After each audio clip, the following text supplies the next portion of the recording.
Hello students, मैं doctor Arvinder Kaur MEd की online video classes में एक बार फिर से आपका बहुत बहुत स्वागत करती हूँ। डियर स्टूडेंट्स, जैसा कि आप सभी जानते हैं कि हम लोग पेपर 11 में research method in education part 2 की पढ़ाई कर रहे हैं और research method in education part 2 में यूनिट 1 में हम sampling in qualitative, quantitative and mixed research पढ़ रहे हैं।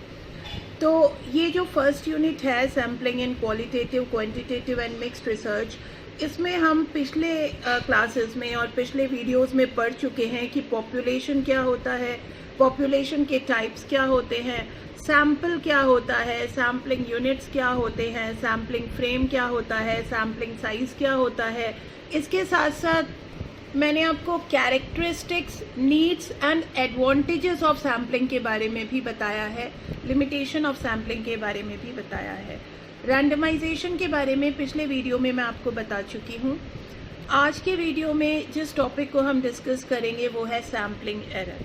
हालांकि टाइप्स ऑफ सैम्पलिंग आपके सिलेबस के अकॉर्डिंग उसके बाद में है, तो इसके बाद में हम टाइप्स ऑफ सैम्पलिंग के बारे में पढ़ेंगे और टाइप्स ऑफ सैम्पलिंग में हम पर्टिकुलरली रैंडम सैम्पलिंग टेक्निक और नॉन रैंडम सैम्पलिंग टेक्निक के बारे में पढ़ेंगे। और उसी में हम ये भी देखेंगे कि रैंडम सैम्पलिंग टेक्निक और नॉन रैंडम सैम्पलिंग टेक्निक, जो सैम्पलिंग की टेक्निक्स है वो कैसे होती हैं और इसमें क्या क्या सैम्पलिंग के टाइप्स होते हैं।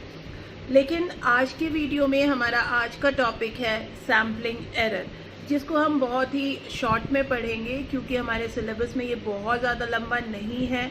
इसीलिए हम इसको शॉर्टकट में जान लेंगे और समझ लेंगे कि सैम्पलिंग एरर यानी कि न्यादर्श त्रुटि क्या होती है। तो चलिए हम लोग आज का वीडियो स्टार्ट करते हैं और आज का हमारा टॉपिक है सैम्पलिंग एरर, न्यादर्श त्रुटि। डियर स्टूडेंट्स, हमारा आज का टॉपिक है सैम्पलिंग एरर यानी कि न्यादर्श त्रुटि। In sampling theory, total errors can be defined as the variation between the mean value of population, that is parameter, and the observed mean value obtained in the research. देखिए, sampling theory में जो total error आता है, मतलब आपको मैंने पहले भी बताया था कि सैम्पलिंग एक ऐसी टेक्निक है जिसमें हम पॉपुलेशन का एक छोटा सा पार्ट लेते हैं और उस पार्ट में उसके टोटल पॉपुलेशन के कैरेक्टरिस्टिक्स को फाइंड आउट करने की कोशिश करते हैं। तो जब ये जो सैम्पलिंग थ्योरी होती है, इसमें क्या होता है, जो वेरिएशन आता है, मतलब कि टोटल पॉपुलेशन के मीन का जो वैल्यू है वो जब हमारे सैम्पल के वैल्यू से अलग होती है और उनके बीच में जो डिफरेंस आते हैं, जो दिक्कत आती है, जो कमी होती है, वही सैम्पलिंग एरर होता है। आप अच्छे तरीके से जानते हैं कि सैम्पलिंग जो है वो एक छोटे सैंपल को लेकर के की जाती है और सैम्पलिंग में टोटल पॉपुलेशन के यूनिट्स नहीं आते हैं, बल्कि रैंडमली, मतलब उसमें सेलेक्टेड यूनिट हम लेते हैं और सेलेक्टेड यूनिट लेकर के उसके कैरेक्टर की वैल्यू निकालते हैं।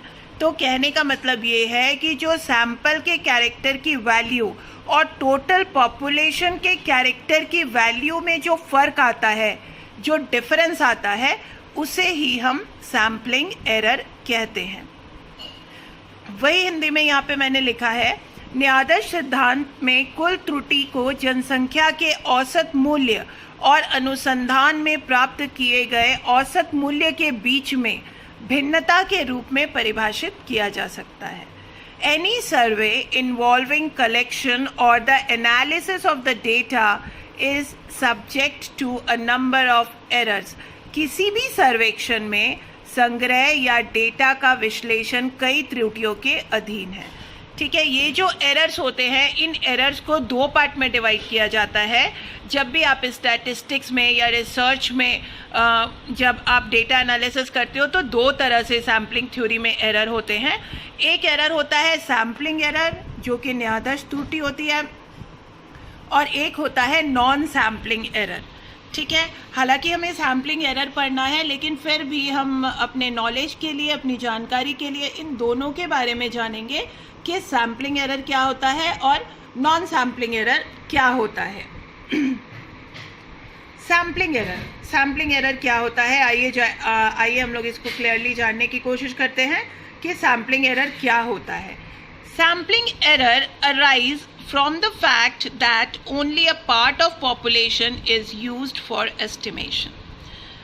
देखिए, आपको मैंने पहले भी बताया था कि सैम्पलिंग जो है वो एक पॉपुलेशन के कुछ हिस्से से ली जाती है। मतलब एक कोई भी पॉपुलेशन का एक छोटा सा पार्ट हम सैम्पल के तौर पे लेते हैं और फिर उस पार्ट के कैरेक्टरिस्टिक्स को जानने की कोशिश करते हैं, जिसे हम सैम्पलिंग कहते हैं।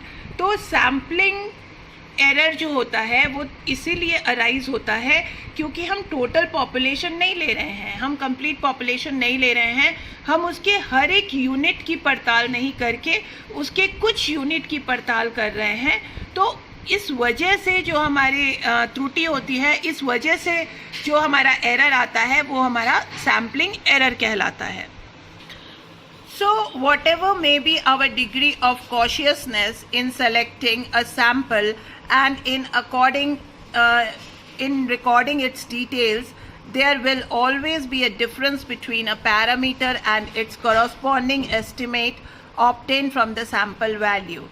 कहने का मतलब ये है कि हम चाहे जितनी भी सावधानी बरतें, चाहे हम जितना भी ध्यान दें, लेकिन जब हम एक सैंपल सेलेक्ट करते हैं, एक पॉपुलेशन में से जब हम सैंपल सेलेक्ट करते हैं, उसके डिटेल्स को रिकॉर्ड करते हैं और जो एक पैरामीटर का डिटेल होता है या पैरामीटर से जो वैल्यू आती है, वो पैरामीटर की वैल्यू मतलब हमारे पॉपुलेशन के कैरेक्टरिस्टिक्स की वैल्यू, हमारे पॉपुलेशन की वैल्यू हमारे सैंपल के वैल्यू से फ़र्क हो सकता है, उसमें एरर आ सकता है। और जो एरर आता है मतलब हमारे सैंपल की वैल्यू में और हमारे पॉपुलेशन के टोटल वैल्यू में जो फ़र्क आता है, वो फ़र्क ही सैम्पलिंग एरर कहलाता है। The different sample taken from the same population under identical condition are also expected to give different estimate। जो सामान्य जनसंख्या है, हमारी जो टोटल पॉपुलेशन है, अगर उस टोटल पॉपुलेशन से हम दो अलग अलग सैंपल भी लेते हैं, अलग अलग नमूने या न्यादर्श भी लेते हैं, तो भी उसके अलग अलग आंसर आ सकते हैं। सपोज़ कीजिए कि हमारी एक पॉपुलेशन है और उस पॉपुलेशन से हमने दो सैंपल लिए और दोनों सैंपल का जो हमने रिज़ल्ट निकाला वो अलग अलग आता है, तो वो सैम्पलिंग एरर कहलाता है। उसे हम सैम्पलिंग एरर से जानते हैं, उसे हम सैम्पलिंग एरर कहते हैं। The difference between the parametric value and its estimated derived from the sample are called sampling error। The difference between the parametric value होती है हमारी जो पॉपुलेशन की वैल्यू होती है, जो हमारी टोटल पॉपुलेशन की वैल्यू है, इसे हम पैरामेट्रिक वैल्यू कहते हैं। And it's estimate derived from the sample, और जो हम ये एस्टिमेट करते हैं, जैसे हमने पॉपुलेशन में से एक सैंपल लिया और सैंपल लेकर के उसकी एस्टिमेटेड वैल्यू निकाली और ये बोला कि ये टोटल पॉपुलेशन की एस्टिमेटेड वैल्यू है, तो उसके बीच में जो फ़र्क आता है, मतलब सैंपल से जो रिज़ल्ट निकला और टोटल पॉपुलेशन में से जो रिज़ल्ट निकल रहा है, उसके बीच में जो फ़र्क आता है, उसे हम सैम्पलिंग एरर कहते हैं। मुझे लगता है इसको समझने में आपको कोई परेशानी नहीं होगी। सैम्पलिंग एरर का मतलब होता है कि टोटल पॉपुलेशन की वैल्यू और सैंपल की वैल्यू के बीच के अंतर को हम सैम्पलिंग एरर कहते हैं। अब हम ये जानने की कोशिश करते हैं कि हम इस सैम्पलिंग एरर को कम कैसे कर सकते हैं। हालांकि सैम्पलिंग एरर को पूरी तरह से ख़त्म नहीं किया जा सकता है। सैम्पलिंग एरर जब भी हम सैंपल लेते हैं और स्टैटिस्टिक्स की वैल्यू निकालते हैं, तो सैम्पलिंग लेने से कोई ना कोई एरर रह ही जाता है, कोई ना कोई एरर आता है। इसको पूरी तरह से ख़त्म नहीं किया जा सकता, लेकिन इसे कम किया जा सकता है। तो इसीलिए how to reduce sampling error, हम इसे कम कैसे कर सकते हैं, उसके उपाय मैं बता रही हूँ। सबसे पहला, by increasing the sample size and adopting a suitable sampling procedure. जब भी हम अपने न्यादर्श यानी सैम्पल साइज़ के आकार को बढ़ा देंगे, तो उसमें पॉपुलेशन की ज़्यादा से ज़्यादा कैरेक्टरिस्टिक्स इन्वॉल्व होगी और जितनी ज़्यादा पॉपुलेशन की कैरेक्टरिस्टिक्स इन्वॉल्व होगी उतना ही सैम्पलिंग एरर होने के चांसेस कम होंगे। तो कहने का मतलब ये है कि अगर हम सैम्पल साइज़ को बढ़ा दें तो हमारे सैम्पलिंग एरर्स रिड्यूस हो सकते हैं, और हम अगर सैम्पलिंग का प्रोसीजर सही रखें तो भी हमारे सैम्पलिंग एरर जो है वो रिड्यूस हो सकते हैं। हमें अपना प्रोसीजर सही रखना होगा, सैम्पलिंग की टेक्निक को सही रखना होगा। दूसरा है bye selecting best representative sample. अगर हम एक अच्छा रिप्रेजेंटेटिव सैंपल सेलेक्ट करें तो रिप्रेजेंटेटिव सैंपल का मतलब हुआ कि ऐसा सैंपल जो कि आपके पूरे पॉपुलेशन को रिप्रेजेंट करता है, एक ऐसा सैंपल जो हमारे पूरे पॉपुलेशन को रिप्रेजेंट करे, हमें ऐसा सैंपल सेलेक्ट करना चाहिए। और अगर हम कोई बेस्ट रिप्रेजेंटेटिव सैंपल सेलेक्ट करें तो हमारे सैम्पलिंग एरर्स जो हैं वो कम हो सकते हैं। The magnitude of the sampling errors depend upon, sampling error की जो त्रुटियां हैं, मतलब इसकी जो जटिलता है, वो किस पर निर्भर करती है? Size of the sample. हमारे सैंपल का क्या साइज़ है इस पर डिपेंड करता है। अगर हमारे सैंपल का साइज़ बहुत छोटा सा है तो हो सकता है कि टोटल पॉपुलेशन की जो कैरेक्टरिस्टिक्स है वो हमारे सैंपल साइज़ में ना आए और इसमें एरर ज़्यादा बड़ा हो और हमें इसके एरर को समझने में दिक्कत हो। इसीलिए सैंपल का साइज़ जो होना चाहिए वो एप्रोप्रिएट होना चाहिए, ना ही बहुत ज़्यादा छोटा होना चाहिए, ना ही बहुत ज़्यादा बड़ा होना चाहिए। दूसरी, न्यादर्श की जो त्रुटियां हैं उसकी जटिलता किस पर निर्भर करती है? होमोजेनिटी पे भी डिपेंड करती है। होमोजेनिटी का मतलब ये हुआ कि हमारा जो सैंपल है उसकी जो समरूपता है वो कैसा है, वो होमोजीनियस है कि नहीं। अगर हमारे सैंपल में, अगर हमारे पॉपुलेशन में बहुत तरह के मिक्सचर है, मतलब हर तरह का मिक्सचर है, और हमारा जो पॉपुलेशन है उसमें कई तरह की वैरायटीज़ है, तो उसमें हमारा जो सैम्पलिंग एरर है वो ज़्यादा होने के संभावना होती है। और अगर हमारा जो सैंपल है वो होमोजीनियस है तो हमारी जो सैम्पलिंग एरर है वो कम हो सकती है। जिस प्रकार आप सैंपल कैसे देखते हैं, सपोज करिए कि if you are cooking rice in your kitchen, अगर आप अपने किचन में चावल पका रहे हैं तो आपको पता है कि सारे चावल एक जैसे होते हैं, तो आप थोड़ा सा ही निकाल के देख लेते हैं तो आपको पता चल जाता है तो ये पक गया है, तो वो चावल होमोजीनियस है। इसीलिए हमें जो भी सैंपल लेते हैं हमारा रिज़ल्ट बिल्कुल एक्यूरेट आता है। लेकिन अगर हम वही चावल की जगह उसमें कुछ अरहर की दाल, मसूर की दाल, चने, चावल सब एक जैसे चीज़ें रखेंगे और उसको हम थोड़ा सा सैंपल लेकर के टेस्ट करेंगे तो हमें पता नहीं चलेगा। हमें हर एक चीज़ का सैंपल लेना होगा, हर एक वैरायटी का सैंपल लेना होगा, तब हमें पता चलेगा कि वो पका है या नहीं। तो कहने का मतलब ये है कि हमारा जो पॉपुलेशन है उसकी जो समरूपता है, उसकी जो होमोजेनिटी है, उस पर बहुत डिपेंड करता है कि हमारा सैम्पलिंग एरर क्या होगा और कितना होगा। द सैम्पलिंग टेक्निक अप्लाइड, हम जो सैम्पलिंग टेक्निक यूज़ करते हैं उस पर भी हमारे सैम्पलिंग एरर डिपेंड करते हैं, और अगर हमारी सैम्पलिंग टेक्निक अच्छी है तो हमारे सैम्पलिंग एरर बहुत कम हो सकते हैं। चलिए नॉन सैम्पलिंग एरर के बारे में थोड़ा सा जान लेते हैं। नॉन सैम्पलिंग एरर क्या होता है? नॉन सैम्पलिंग एरर वो सभी एरर होते हैं जो सैम्पलिंग एरर नहीं है।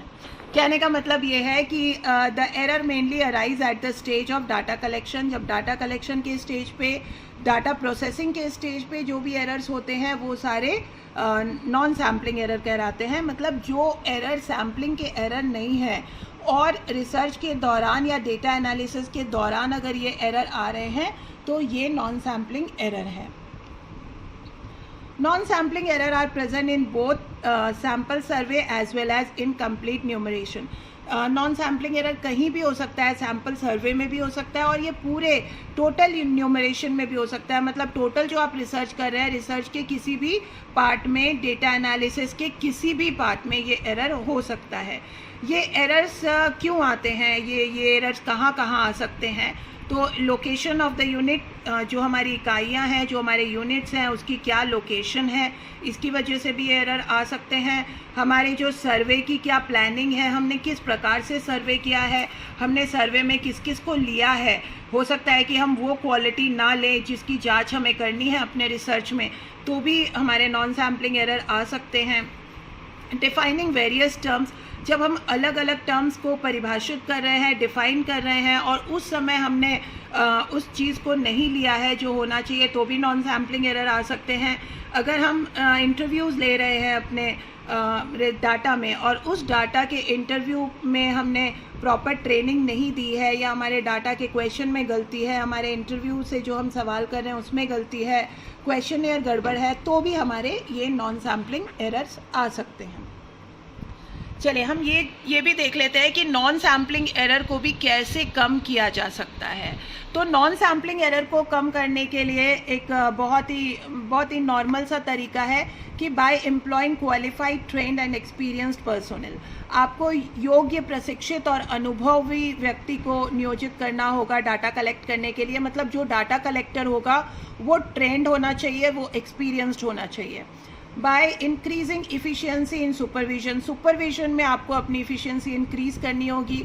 जो आप सुपरविजन कर रहे हैं, पर्यवेक्षण कर रहे हैं, उसमें आपको ज़्यादा ध्यान देना होगा, आपके सुपरविजन को ध्यान से देखना होगा कि डाटा कलेक्शन में कहीं कोई गलती तो नहीं है। बाय यूजिंग बेटर इक्विपमेंट, ज़्यादा अच्छे उपकरणों का प्रयोग करके आप बहुत अच्छे इक्विपमेंट यूज़ करें, चाहे वो आपके डाटा कलेक्शन के टूल्स हों, चाहे वो आपके अदर इक्विपमेंट हो जिससे आप डाटा कलेक्ट करते हैं। This precaution will reduce defect of the frame. तो ये जो डेटा का जो फ्रेम है, सैम्पल फ्रेम जो है, वो सैम्पल फ्रेम को बहुत ही ध्यान से अगर हम बनाते हैं, अगर हमारा जो सैम्पलिंग फ्रेम है वो बहुत अच्छे से बना हुआ है, तो भी हमारे जो नॉन सैम्पलिंग एरर है वो कम हो जाते हैं। तो faulty selection of sampling unit, अगर हम सैम्पलिंग यूनिट को गलत चुनेंगे, तो अगर हमारा जो सिलेक्शन का यूनिट है वो गलत है, तो भी हमारे नॉन सैम्पलिंग एरर आते हैं। Wrong use of the sampling technique, अगर हम सैम्पलिंग टेक्निक को गलत इस्तेमाल कर रहे हैं, सही इस्तेमाल नहीं कर रहे हैं, तो भी नॉन सैम्पलिंग एरर आते हैं। दीज एरर में individually be very small in their magnitudes, but collectively they affect the final estimate of the survey quite significantly. कहने का मतलब ये है कि ये एरर भले ही आपको बहुत छोटे लग रहे हों, या आपको लगता हो कि ये एरर जो है वो व्यक्तिगत रूप से इनके परिणाम बहुत छोटे हैं, लेकिन सामूहिक रूप से जो है ये अनुमान को, अपने आप का जो एस्टिमेटेड रिज़ल्ट आ रहा है, उस एस्टिमेटेड रिज़ल्ट को काफ़ी प्रभावित करते हैं। इसीलिए इन एरर को रिड्यूस करना बहुत ज़रूरी होता है। तो डियर स्टूडेंट, यही सैम्पलिंग एरर है, और यहाँ तक के पूरे वीडियो में आपको जो भी प्रॉब्लम हो, आप आज की क्लास में मुझसे अपने सवाल कर सकते हैं, या फिर मुझे व्हाट्सएप करके भी अपने सवाल कर सकते हैं। अगले वीडियो में हम देखेंगे कि रिप्रेजेंटेटिव एंड बाइस्ड सैम्पल क्या होते हैं। आज तक के लिए इतना ही। Thank you so much.